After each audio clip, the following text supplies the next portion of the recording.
One of the biggest lies that has been sold to us in the last few decades is that black and brown people can't be racist.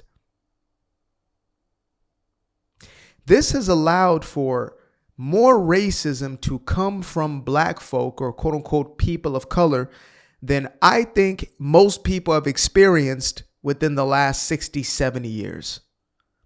You can go on your local app today, your TikTok, your Instagram, YouTube, whatever it may be, X, and you will find black folks who are saying some of the most heinous, disgusting, vile things because they feel justified.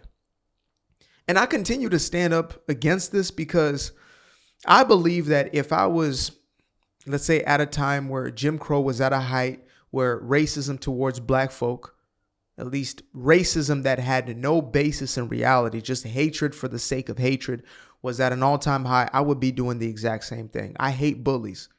I can't stand a bully.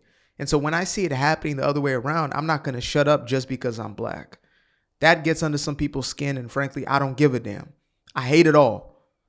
So when I came across something like this, and this has been a trend, mind y'all, ever since there have been the floods in Texas where they saying more than 51 people, I think it's upwards to 100. The last time I checked, it was around 50 something, but some reporters are saying it might be more than 100 people have died in these floods.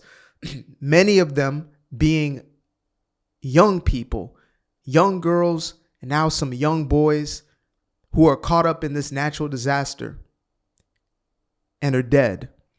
And you have black folks coming out talking about how these little girls and these little boys likely deserved it because they live in Texas, a red state, a MAGA state. Imagine that.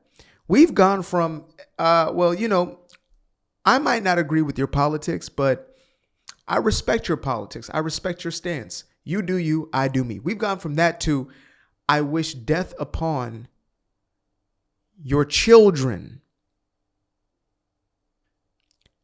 because of your politics, because of their whiteness. Let's get real. Scratch politics because they're white. Y'all don't believe me? Okay.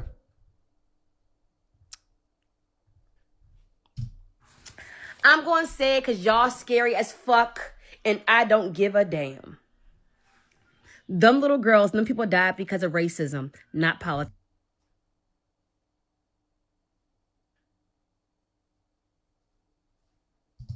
Boom, I said it. I don't give a fuck. And am I sad? No.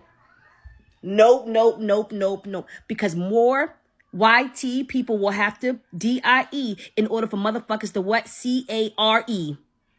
I said what the fuck I said.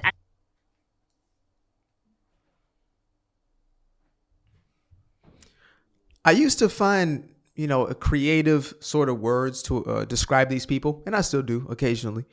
But I've just settled into good old evil, demonic, demons, devils. There is nothing else I can use to explain, to describe the sort of venom, the sort of darkness within these sorts of people. I will bet every dollar in my wallet right now, and I got something for you. I'll bet every dollar that if I were to say, hey, to every single one of the individuals who tune into this video and watch, all of my people out there who've been following for a while, how many of y'all would not feel remorse, sadness towards children of Democrats if this happened to them?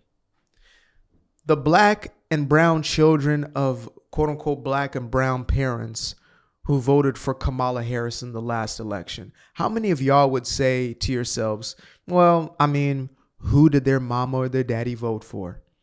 What color were they?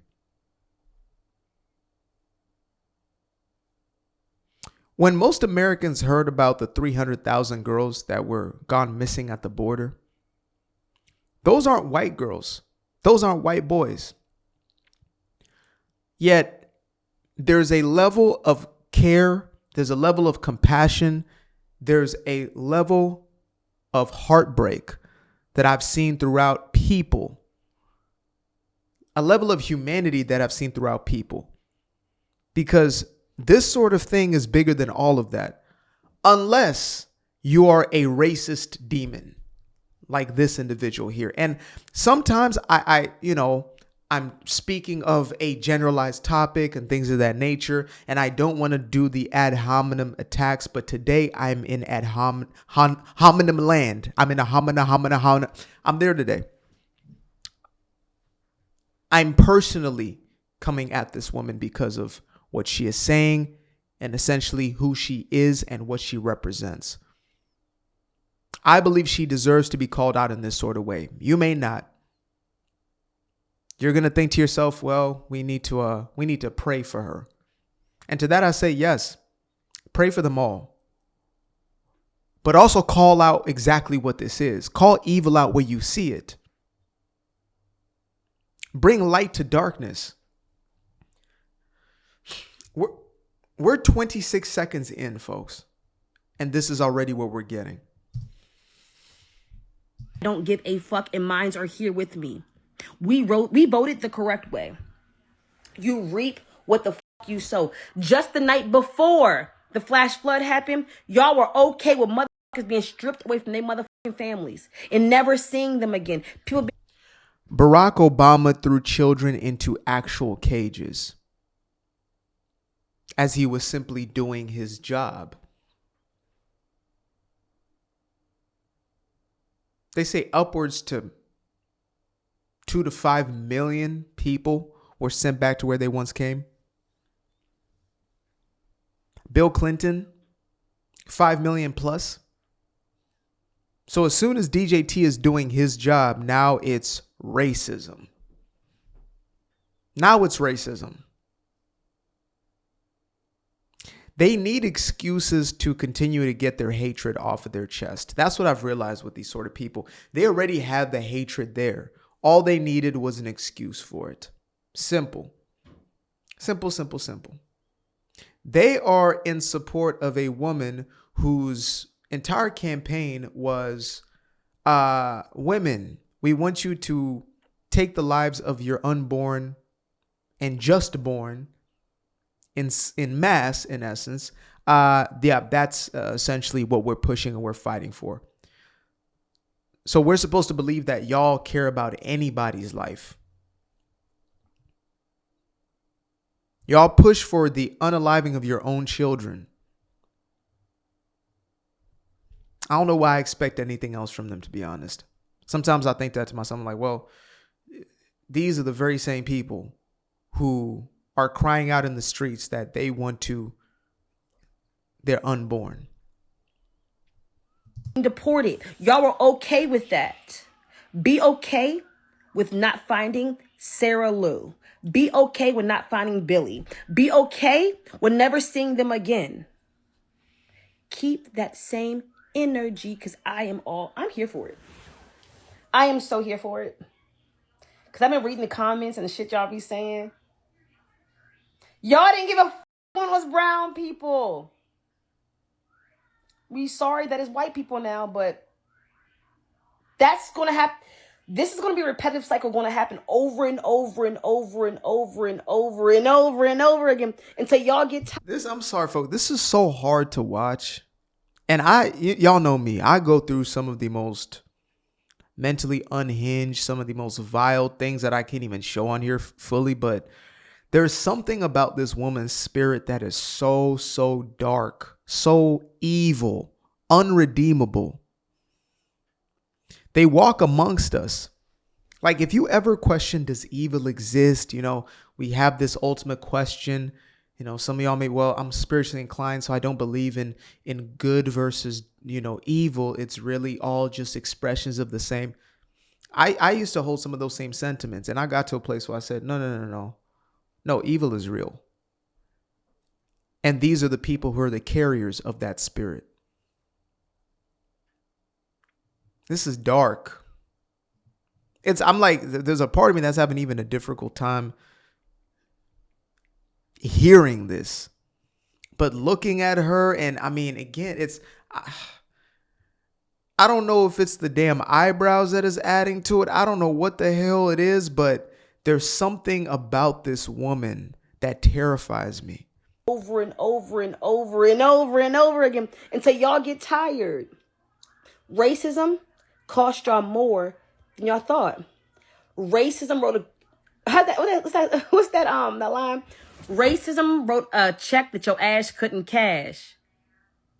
Yeah, racism wrote a check that your ass couldn't cash. And guess who's paying for it? Okay.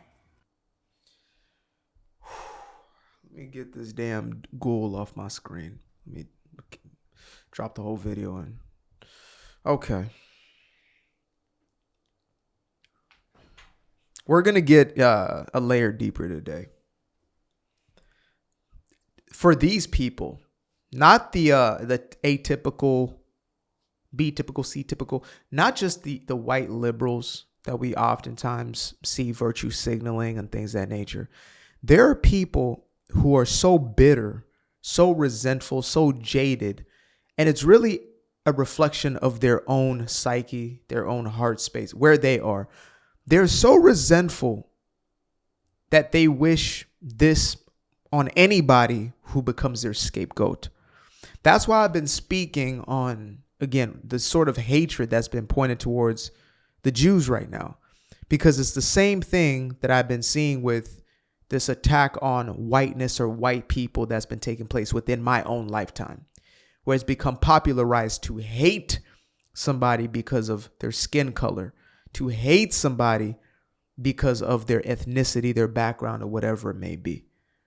That's what's happening right now. There's a pretend narrative of black people, are struggling with the racism. Racism is the biggest problem in black people's lives. But in reality, today, I'm not speaking of any other time. I'm speaking of where we are right now, the current climate. Today, you can get away with saying that in public and galvanize the support.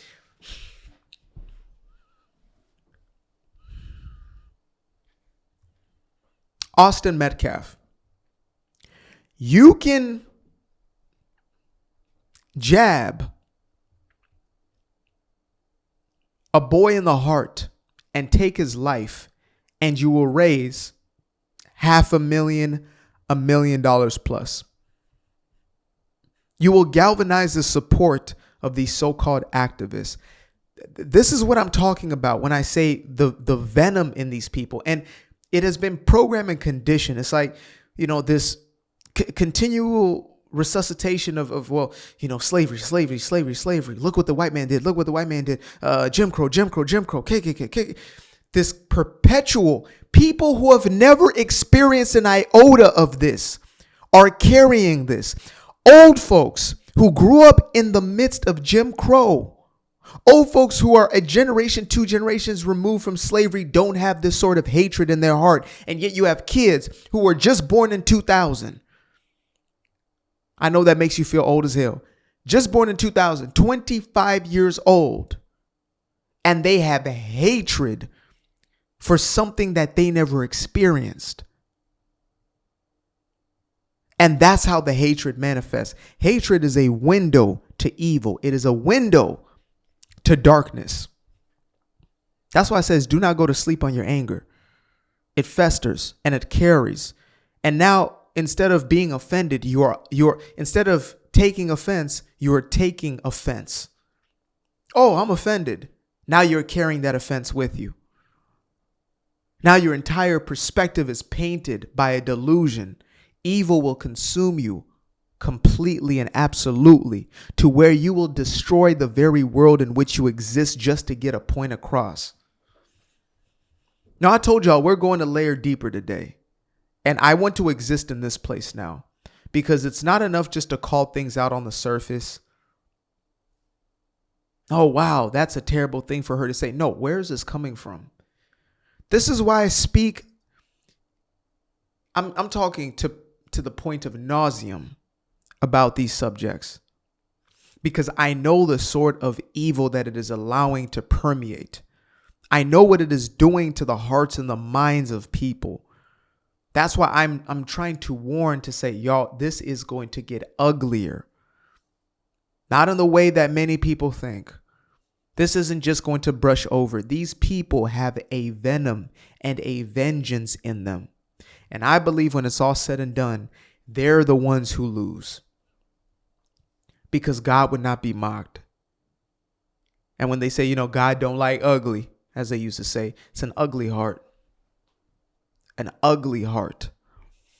These people are going to have to eat every single word that came out of their mouth, every single sentiment that they hold, every intention, ill will that they hold for somebody, and all that slavery, Jim Crow, racism ain't gonna do a damn thing for them when it's time for them to face their creator.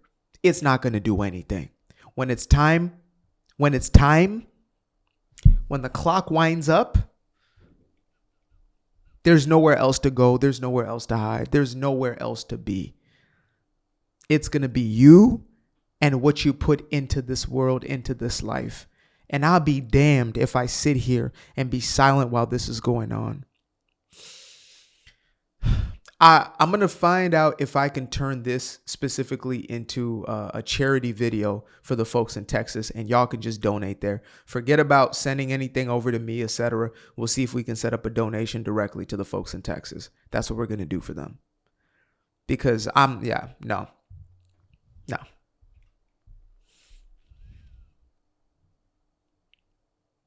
Yeah, you're going to get everything that's coming to you. That's it. Appreciate you guys for tuning in. Now, if you'd like to stay around, make sure to click that little subscribe button down there, or you can show some love by going to the description below and clicking on the button titled Buy Me a Coffee. Leave a little something there, or click on the Cash App. Leave a little something here. Till the next time, peace. I fell in love with the sunshine. I fell in love with the light. I fell in love with the full moon. I fell in love with the night. I can see the light again. I can see the light.